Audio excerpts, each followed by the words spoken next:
ummata Itoophiyaa ay ummata Itoophiyaa dha dhugaa fi dhara adda baafachuu dadhabe abbaan fedhe diraamaa dalagee abbaan fedhe yeroo fedhetti abbaa fedhe maqaa balleessu. Diraamaan dhiyeenya kana TV EBS yookaan EBS jedhamu irratti dhiyaachuudhaan intala takka tan maqaan ishii eenyu jedhamti Burtukaan eenyu jedhamti dhiyeessuudhaan akka malee ummataaf ajandaa guddaa godhanii intala tan akkana godhanii dhanii maarree godhanii jedhanii ummanni akka malee ajaa'ibsiifataa ture guyyaa har'aan kana dhugaa fi dharti isaa beekamteeti jirti dhimma kana irratti namoonni baay'ee yaada kaasuudhaan wanni kun yeroo kanatti dhiyeeffamuunoo maaliif barbaachise miidiyaan kunoo dhiyeessuun maaliif barbaachise mootummaanoo ammatti waan kana agartee waan zamana dheeraa fin'ee jirra waan kana jee aangoonni mootummaa gurguddaan bakka adda addaatti yeroo adda addaatti miidiyaadhaaf interviyuu kannaa turan waan waggaa 5 yookaan waggaa 6 bara 2020 irraa hanga ilaa bara 2025tti ajandaa adda dhaabbachuu didee hanga ammaan kanaa deemaa jiru jechuudha. Eenyufaan akka ajandaa kana qindeessan akkamitti akka qindeessan sababaan isaan miciyyoota dhiyeessanii akka waan butamtee rakkataa turtee fakkeessaniif intala maatii qabdu intala bultii keessa jirtu intala nagayaan jireenya fi ooffataa jirtu tajaarsi ishiidhaa gabbee haala kanaan saaxilaa jiru ta ishiin illee gabbaatee nuti gartee diraamaa dalaguudha fi kafaltiin naa kafalamtee waan kana hojjedhe jettee irraa dubbataa jirtu. Jarrileen miidiyaadhaan akka waan gartee taateen kun taatee qabatamaa taayetti ummataaf dhiyeessanii ummata kana walitti buusuudhaaf hojjechaa maaliif jiran jee namoonni baay'ee yaada kaasaatii jiranii. Arraan kana garuu miidiyaan TV'n Itoophiyaadhaa haala kanaan tiwwanaa isaanii yookaan diraamaa isaan ummata biraan gahaa turan san saaxileetii jira jechuudha miciyyoon gabbaatee dhugaa jirtu himteetii jirti. Ani waan kana diraamaadhaaf maallaqni naa kafalameetiin hojjedhee jettee dhugaa jirtu takka takkaan himte namoonni ollaa isaaniitti argamanii fi kunneen illee takka takkaan waan jiru himaniitii jiranii warra taatee diraamaa kana duuba jiran ammoo takka takkaan qindeessee haala kanaan ummataaf dhiyeessuudhaan shira dalagamee ummata Oromoo maqaa balleessuudhaaf TV'n EBS hojjetellee takka takkaan saaxileetii jira. TV'n guyyaa har'aan kanaati dhimma kana gaa namoonni 10,000 tilmaaman laayivii irratti yeroo ammaan kana daawwataati turanii kabajamtoota jaalatamu dhaggeeffattoota keenya wanti kun waan hedduu ajandaa ummataaf ta'eef jecha mee nutillee gurra isin buusuudhaaf dhufne turtiin waliin taasisaas ni jenna. እንደምላጭ አይነት ነገር ይዘዋል የሁሉ ትልትል ነው ቀይ ነበርኩኝ ይህን ማህፀኔ ከተጨቀጨቀ በኋላ ምንም አላስታውስ ሜትታል ምንሆን ግን ምንድነው በስድስተኛ ቀና ብዬን ስል ምንም ነገር የለም ከጎኔም ሬሳለ ከጎኔም ልጅ ተርትላለች በቃ ከሷ የተሻልኩ ስለሆነ የለበስኩትን አረቄን ልብስ ሙሉ ጫርጌ አውልቄ እንትን አሰርኩት ተንትኑ ጋር አጣብቄ አስሬ በፍጹም የሚታይ ጠባሳ ምንም አይነት ጠባሳ የለም ምክንያቱም ሚስቴ ናት አብረን ነው የምንኖረው አብረን 2014 ተጋባን አሁን 2017 ነው ኦልሞስት 3 አመት ሆኖናል ከ3 አመት በላይ ሆኖናል እንግዲህ ፊልሙ የተሰራ መች ነው እንግዲህ መቼውን አይታወቅም ከኔ ጋር እየኖረች እንዴት አይነት ፊልም ነው የሚሰራ እንዴት አይነት ተደፈረች ነው የሚሰራ እንዴት አይነት ለስድስት ተደፈረች ታገተች ነው ይሄ በጣም ግራ ነው የሚያጋባ ለትወና ብሎ ሲያቀርቡ ትክክለኛ ተናገርኩት ነው ትወና አንድ ነገር ሲሰራ የተሰራውን ስራ ልክ አስመስለህ የምትገልጸው ነው እንጂ ሆኖ በተግባር እንዲ ተደርጊያለሁ እንዲ ተጨጭቂያለሁ ይያሉ ብልትን እያሳዩ ጭንቅላትን እየዳሰሱ የተከፍሎ የተፈልጦ የተባለ አይደለም እኔ ሙሉ ጤነኛ ነኝ ዊዛውት ከልቤ ውጭ ሙሉ ነገር ጤነኛ ነኝ እግዚአብሔር ይመስገን ባለሙያ የሆነ አካል ማየት ይችላል እንታልቲያኒ ነጋጉ ትረንቀባ ድራማ ዳፊ ዋን ከነ ሆጀደ የቴ አርጉ እንደሰን ጀቴ ሆኖ እንተላ የሮ ሺን ዳኢመ ሺዳ ቀበቴ ወኒ ቪዲዮ ገርቴ ራው ሙረሜ ሆጀተሜ እቹን ቪዲዮ ወራቤ ኢቢኤስ ወራቤ ሰን ከሰት የሮ ራው ሙረሜ የሮ ዳኢምቲ ሺዳ ርቴ አርከ ሺ ቀበቱ እንዳ ቪዲዮ ከነ ከሰት አገርሰኒ ጅረኒ warri qalbii qabu waan kana laaluu danda'a ani fayyaadan qaba diraamaadhaan hojjedhe malee wanni gartee gudeeddiin akkasitti narratti raawwatame akkana jaameef takkattiin hin jirtu kuni waan biraati jettee miciyoon dhugaa takkatti himteetii jirti dhimma kana ilaalchisuudhaan Dambidolloo Yuunivarsiitiin gaafa dubbiin kun gallakkifamu irratti wanni miciyyoon tun jette waan sirriitii miti nuti barattuu akkana jaamtu maqaan ishii akkana jaamtu ta'e yeroo sanitti gosa barnoota kana barattuu hin qabnu barattuu sanaa fi namoonni waan kana qindeessanii miidiyaa sanitti akka ishiin dhiyaattee dubbattu taasisan hundinuu seeratti akka dhiyaatan ni taasifna ni gaafanna keessafuu TV EBS seeraan gaafachuudha qabna jedhanii wanni isaan bannaan warri EBS diraamaa isaanii dafaniiti miidiyaa guuturraa haasaniiti jiranii gaa kabajamtoota jaalatamtoota dhaggeeffattoota keenya Yuunivarsiitiin Dambidolloo ibsa baasuun kan yaadamuudha dhimma kana ilaalchitee namoonni baay'ee wal dura dhaabbachuudhaan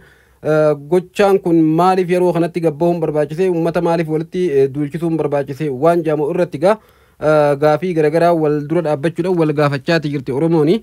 Obbo Jawaar Mohaammed fa'aa dabalatee namoonni baay'een yaada kannaati kan jiranii Jawaar Mohaammed illee gama isaatiin dhimmi kun irra deebi'amee dhufuun maaliif barbaachise wanni akkana kanaa kuni gahuma TV mootummaatiin TV'n EBS kun yeroo hedduutti gochoota garagaraa hojjetaati ture kan beekamu TV'ummaan kunuu kanuma mootummaati silaa inni nu gartee osoo dhaabsuu kan barbaadu taate loongu taa'imi garuu ammatti waan kana gaffidu laminaas fallaga waan joogaa fi yajjabduu gaafataatiin jira dhimma waan Jawaar Mohaammed maxxansaa jirume takka takkaan kan isin biraan geenyu tahaa haa ta'u garuu wanni kun ijoo dubbiidhaa ta'ee waan argameef dhimma kana dura haa finnu mee ammallee turtiin waliin taasisaa isiniin jenna. Diraamaan shirtoota yookaan warra ummata walitti buusuudhaaf hojjetu abbaa fedhe haa ta'u qaama mootummaatirraayis haa ta'u warra kana irraayis haa ta'u warra TV kanarraayis haa ta'u abbaa fedhe irraa haa ta'anii warri ummata walitti buusee sabaaf saba wal nyaachisu nu biratti fudhatama hin qabu kana dura dhaabbanna waan ta'eef turtiin waliin taasisaa isiniin jenna.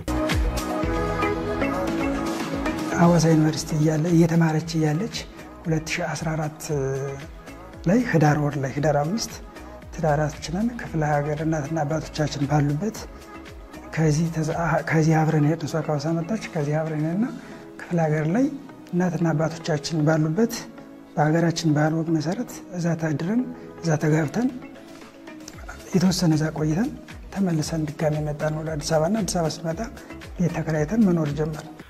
Hawaasa Yuunivarsiitii akka barataa turanii dhagaa jaarsi hidhaa kun kan dubbatu Hawaasa Yuunivarsiitii akka wal jaalatanii fi achirraa deemanii ammoo bakka haadha fi abbaan isaanii jiranitti bakka gandii warri haadha fi abbaan isaanii jiranitti wal fuudhanii achirraa deebi'anii magaalaa Finfinnee dhufanii Finfinnee keessa jiraachaa akka jiranidha kan inni dubbatu. Ishiin Dambidoolottiin butameetti diraamaa san keessatti dubbatti diraamaa ABS'n dhiyeesse. Wanni kun hedduu waan wal xaxaa ta'eef diraamaa itti qophaa'anii akka gartee sabni walitti bu'u takkaa'uu akka sabni tokko gartee tuffatamee takkaa'uu saba kanarratti duulli bifa qindaateen banamuuf waan kana warri miidiyaa EBS hojjete warra sanillee namoota waan kana qindeessan takka takkaan jedhanii maqaa isaanii eeruudhaan akkaataa itti qindeessaa turan shira isaan xaxaa turan hundaa'uu viidiyoo keessatti dabarsaniiti turanii kabajamtoota jaalatamoo dhaggeeffattoota keenya intalti tuunillee yeroo ragaa baatu wanti isaan akkaataa isaan itti wal fuudhanii cidha eessatti akka godhatanii fi kana himtii mee haadha geenyu intalti obboleettii himtiyyuu natti fakkaata. ተዋውቃቸውም የተጋቡትም በገጠር በባህላዊ መንገድ ነው።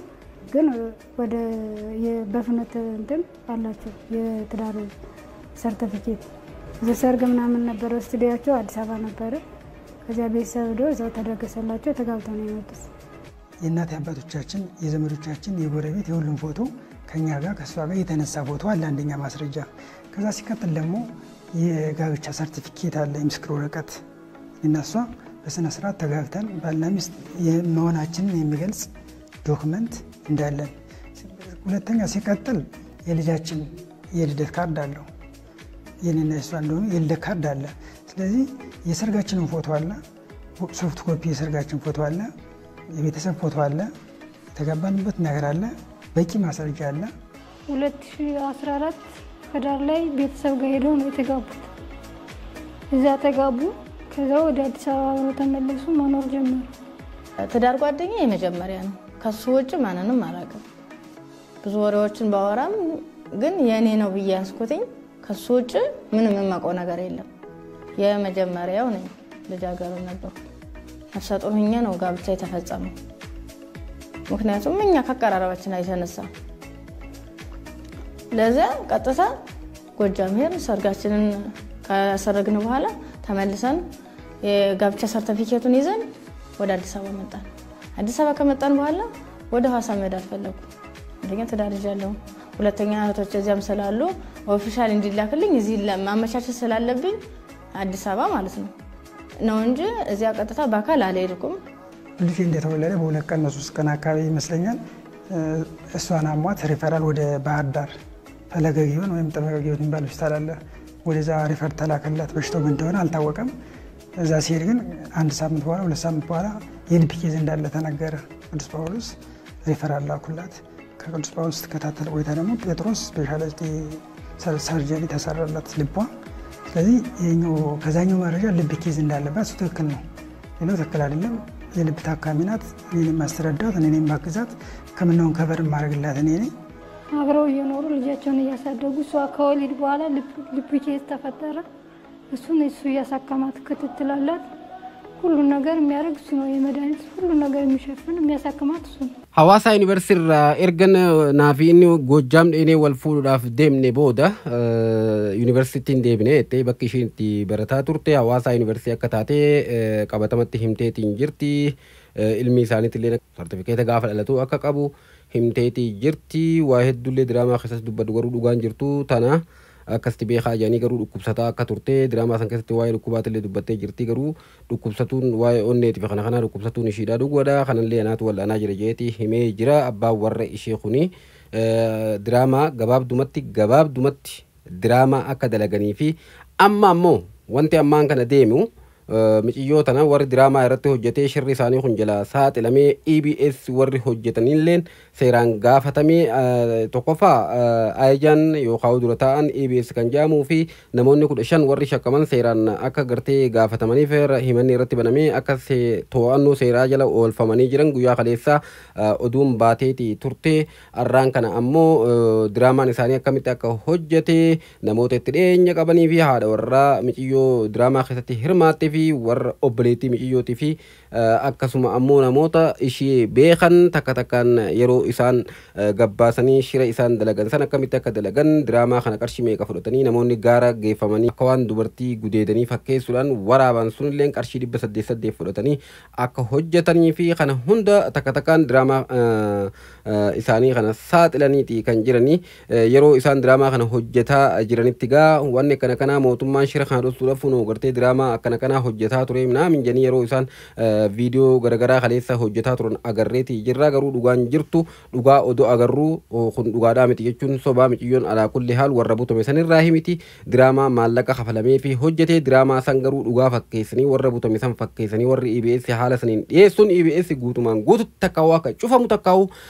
waraqaan isaanii akka irraa fuudhamtu jechuudha yeroo ammaan kanaa gaadulli guddaan irratti banamee EBS seera jala galfameeti jira jechaadha kabajamtoota jaallatamtoota dhaggeeffattoota keenyaa kana qofaa miti warri shira kana hojjete yeroo ammaan kana miciyyoo sijjeessuudhaaf mootummaan sijjeessuudhaaf haala mijeeffataa jira kootu janiiti ajjeessuudhaaf irratti hojjetaatiin turanii kanaafuu lubbuuti yaa rabbii na baase jetteetii dubbataatiin jirti mee ammallee turtiin waliin taasisaas ni jenna bara ajaa'iba ሀገር ለማፍረስ የተወጠነ የጥፋት ድግስ እንደሆነ ተረጋግጧል የብርቱካን እውነት መገለጥ ከሁሉም በላይ የህዝቡ ባስተውሎት እውነታውን መጠየቁ የጥፋት ኃይሉን አጀንዳውን እንዝጋው እስከ ማለት ሲያደርሰው በሌላም በኩል ብርቱካንን ወደ ገዳይ ቡድናቸው ይዘንሽ እንጥፋ እስከ ማለት አድርሷቸዋል አንድ ሰው አይደለም የቀበረ እኔን አይደለም የገደለኝ የኔን ህይወት አይደለም ያበላሽ የኔን ትዳር አይደለም ያወጣበት የኔ እናት ብቻ አይደለም የሞተች የኔ እናት የኔ አባት የኔ ቤተሰብ አይደለም ያለበት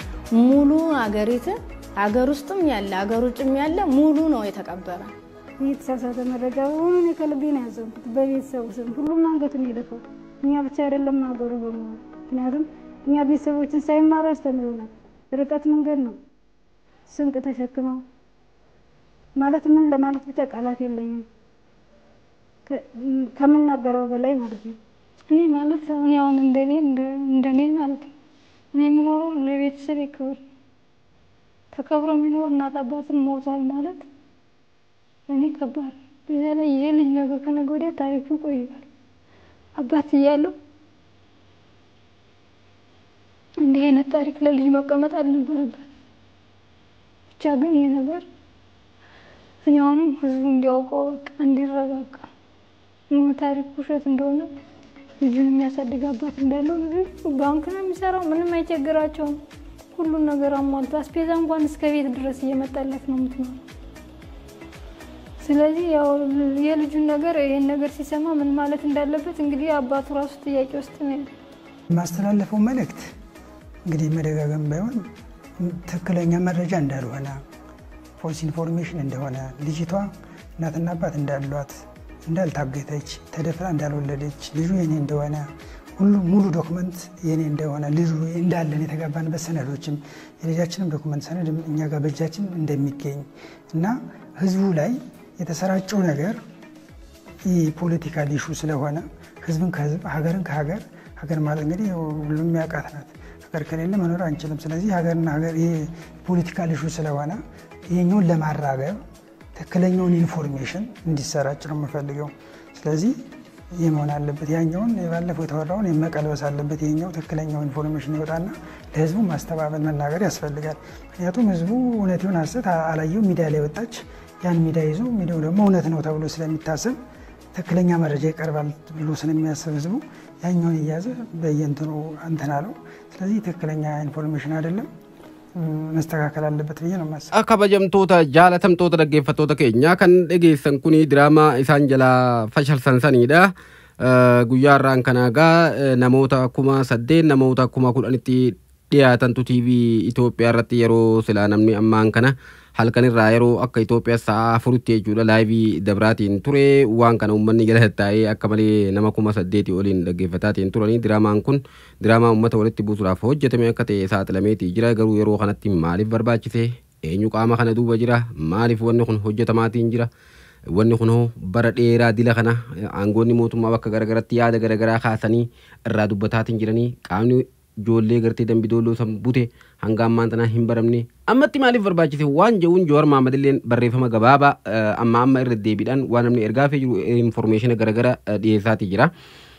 Intala tanaaf osoo hin ta'in dhimma diraamaa san ilaalchise maaliif wanni kun irra deddeebi'a gaafa sanitti duula shaneedha jedhamu wanni gartee warri jara san bute warri ijoollee barattoota san Dambidolloo Yuunivarsiitii irraa bute shaneedha jedhamee irratti banamee haa ta'u garuu san booda deemamee qaamni warra kana bute hanga ammatti eenyummaan isaa hin beekamne muummichi ministeeraatti illee jedhee jira.